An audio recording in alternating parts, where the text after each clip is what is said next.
break now, baby. Let's go. Ooh. All right.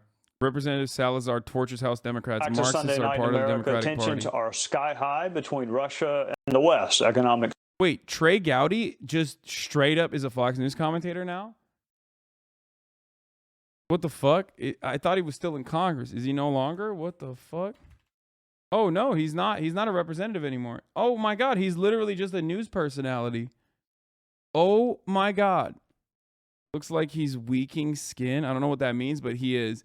Trey Gowdy, famously worse haircut. Someone should mutually aid Trey Gowdy and give him a fucking good haircut for once. What? People saying Trey Gowdy hasn't been a representative for a long time are unaware that he was literally he was a representative in South Carolina's 4th Congressional District from 2011 to 2019. Sanctions, travel bans, business boycotts have further isolated Moscow from the rest of the world. Putin is looking for allies and may turn to Cuba. Russia claims it invaded Ukraine in part because it did not want weapons from the West pointed at Russia. The U.S. is not likely to allow missiles pointed at our country either, and Cuba is just 90 miles from America. What should and will our response be if Russia and Cuba partner up again? Florida Congresswoman Maria Salazar is the daughter of Cuban refugees and 2019 is 3 years ago, my dog. Dude, time has not passed since the end of 2019. It's just the truth. If you think that, like, we're literally living 2021, 2022, and 2020 part 1, 2020 part 2, 2020 part 3, okay? We're in 2020 part 3 currently, which is just the third part of 2020. Straight up. It has been frozen since 2019. Cuban Missile Crisis, yeah. Sits on the House Foreign Affairs Committee. She joins us now. Congresswoman, what do we know about the relationship between Russia and Cuba? I think it's a fantastic question, and it's very timely.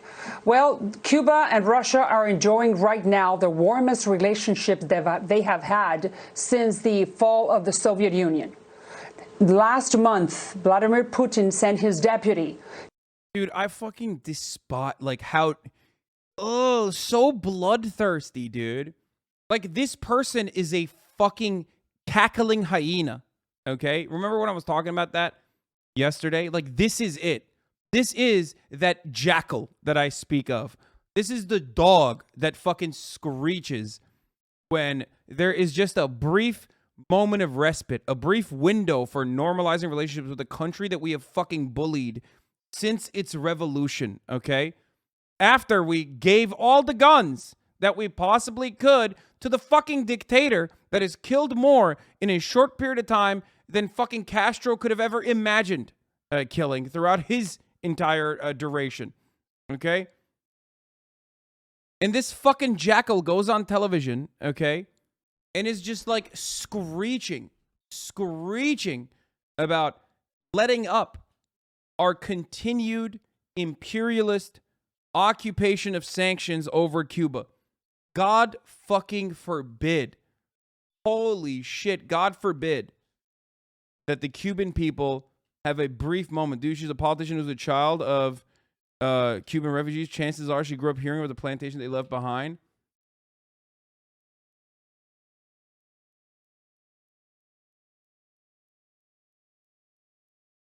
It's disgusting, man. It's disgusting. She's like, anyone who tells you like, oh, what the fuck, we're easing up on the sanctions and the embargo on Cuba, normalizing relationships with Cuba, what the fuck, is just saying that because they want to turn it back into a fucking hotel destination and a fucking plantation, okay? That's it. That's what they want. Let the fucking Cuban people live, man. Holy shit. Let them fucking live. Disgusting. To go to Havana, and they negotiated with the Castros two things. Number one, to light up again this a spy post called Lourdes, where the Russians can intercept every military communication that we have, because remember that Havana is 90 miles away from Miami, the city that I represent in Congress. And not only that, the Russians are now willing to pay the Cubans to fix and revamp their airports, their ports, and use them, obviously, for military purposes down the line. So while Russia is doing this despicable act against the Ukrainians, they have been penetrating Cuba since the last couple of years. And it's paying off, because Cuba, Venezuela, and Nicaragua are with Vladimir Putin in this war. But it's not only Cuba, it's Venezuela, which is even worse. I'm not sure if you know that. Nothing leaked, bro. Nothing leaked. It's just the friends list. Since the last couple of years. And it's paying off, because Cuba, Venezuela, and Nicaragua are with Vladimir Putin in this war. But it's not only Cuba, it's Venezuela, which is even worse. I'm not sure if you know that this weekend, Juan Gonzalez, who is the National Security Council advisor, is in Caracas negotiating with... Yeah, we should literally just... The things that I want to say about this fucking psycho, this sick freak, unfortunately, I cannot say, because, you know, free speech has its boundaries, its limitations.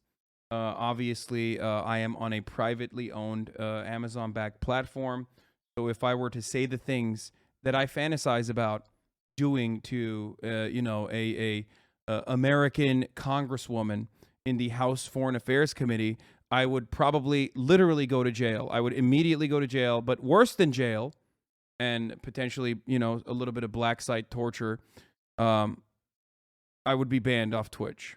So I'm going to stop saying, I'm not going to stop thinking the things that I'm thinking about what she deserves, but I will not say it out loud, okay? But you can't stop me from thinking it, okay? You cannot. As of now, you can't stop me from thinking these things. And oh man, in my fucking mind palace, I am thinking those things right now. Just so bad. So absolutely bad, okay? Holy shit. Nicolas Maduro, because the Biden administration has come up with the idea, since we're going to probably shut off oil from Russia, now we're going to buy it from the Venezuelans. So we are punishing one tyrant. Oh no, that would be devastating if we allowed Venezuela to utilize their fucking natural resources. Wow, it would be so bad if they had some fucking money, dude. It would be so fucking bad, dude. I would lose my mind if that were to happen. Fuck you. You fucking piece of shit. Fuck you. It's disgusting that we get to speak like this about other countries. We are literally fucking Nazis, dude, okay? We are. We starve out the rest of the planet. And then we literally have our politicians cackle like hyenas on television to justify that starvation. How is that appropriate? Nuremberg trials for all of them. In order to benefit another.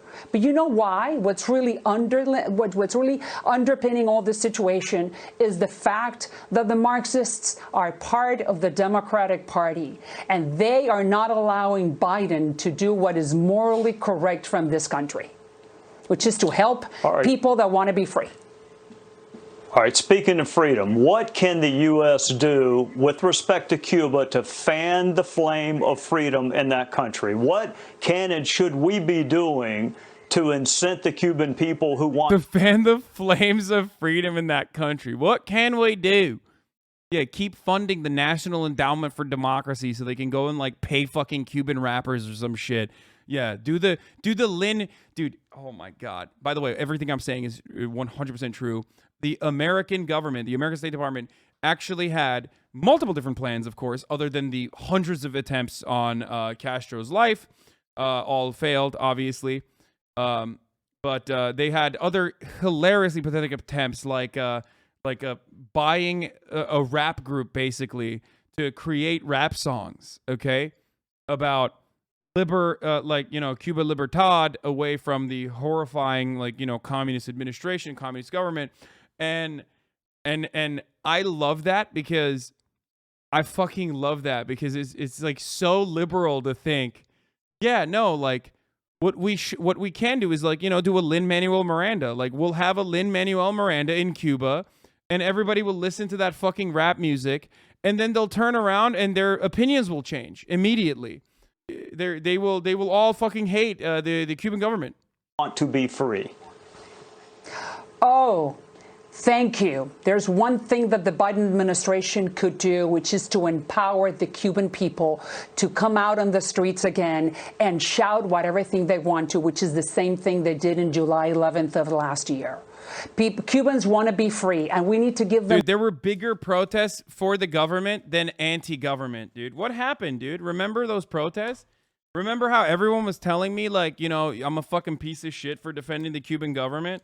And, and then there was the Gusano debacle about how, like, it's like fucking slur. It's the worst slur that anyone's ever come up with. What happened to all of those incredibly important conversations that we were having on this platform? It was hilarious that nothing came of that, remember? I mean, I was still punished for the Crackergate shit, but, it's so funny. All of those people that cared about that stuff a lot, like that said that was the most important thing to do at the time is to liberate Cuba by fucking, I don't know, drone striking it or whatever, or by tweeting Cuba Libertad. What happened to all that? Which, by the way, the protests against the government were fucking minuscule, and then the government did what they always fucking do, which is bring out their biggest supporters to go take the fucking streets and demonstrate as a counter-protest. And that was ironically, that was literally the footage that Fox News and so many other places used to show how little support the government had. And they were literally showing footage where the protests were, they were flying like fucking the revolution flags. Anyway. One thing, leadership and connectivity. No, I don't. I myself have spoken with the State Department many times, asking them, please give the Cubans the same thing that we're trying to give the Ukrainians, connectivity, internet. Because once the Cuban regime turns off the internet, like they did with the Ukrainians, the Cubans will know, those who are on the streets being brutalized by the repressive apparatus, they will know that at least the rest of the world is watching what they want to do. That's the first thing, connectivity. And number two, sending the message to Raul Castro that we are not. She doesn't mean internet. She means the fake Twitter that the CIA also tried to make in Cuba, which also failed spectacularly. Again, look it up. Real thing. They tried to make like a fucking CIA Twitter in Cuba so they could...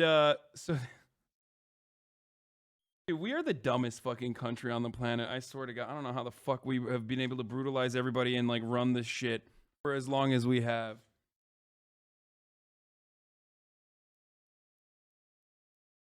That's awesome.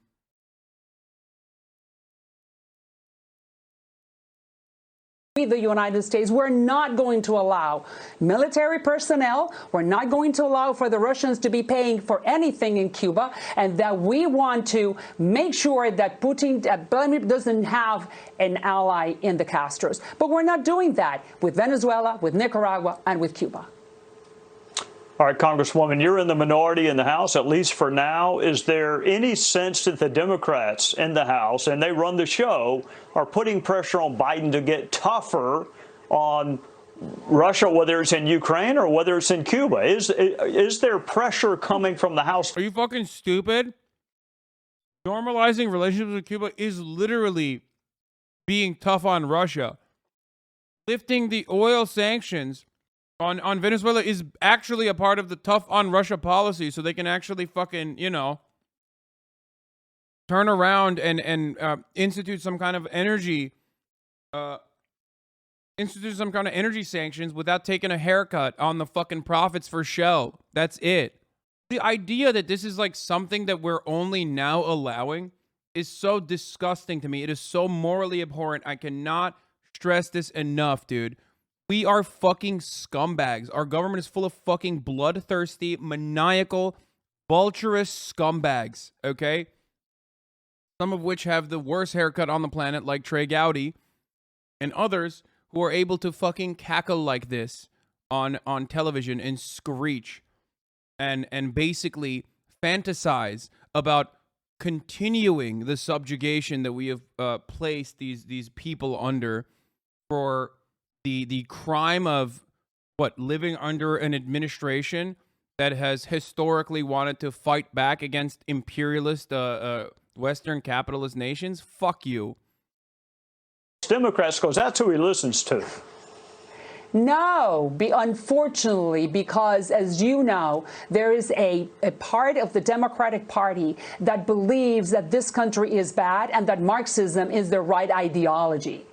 And unfortunately, I always tell my colleagues that they have drank the Kool-Aid, that they do not what democratic socialism means. Anything that has to do with socialism, if not ask the Ukrainians, my friend Victoria Spark, who is the only Ukrainian on the floor, we know, we Cubans, my parents, my ancestors. So that is why the Biden administration has not been able to be more forceful against Vladimir Putin, against the Castros, or against the... When she says my ancestors were anti-communist, understand that she's literally saying, like, I owned slaves. My ancestors owned slaves. Sure, there are plenty of Cubans, second-generation Cubans or whatever. Well, not second-generation, but first-generation Cubans that don't like the current administration, don't like the economic situation in Cuba. Not every single fucking Cuban that hates Castro is a direct descendant of slave owners, obviously. I'll give him that.